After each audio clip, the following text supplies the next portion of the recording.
बेटा पाकिस्तान टूट गया।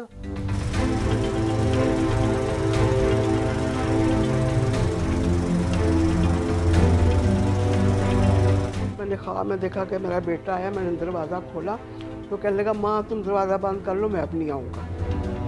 किसी भी किस्म की कोई खबर जो है वो नहीं जानी चाहिए जिससे कि मोरल जो है वो डाउन।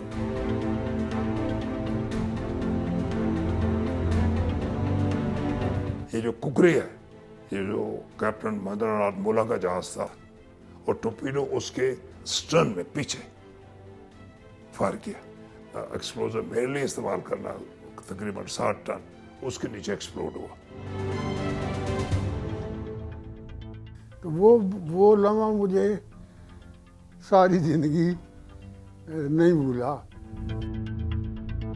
मेरा दादा दादी जो हुए यही इसी पाक सरजमीन पे दफन है, तो हम कैसे पाकिस्तानी नहीं हुए।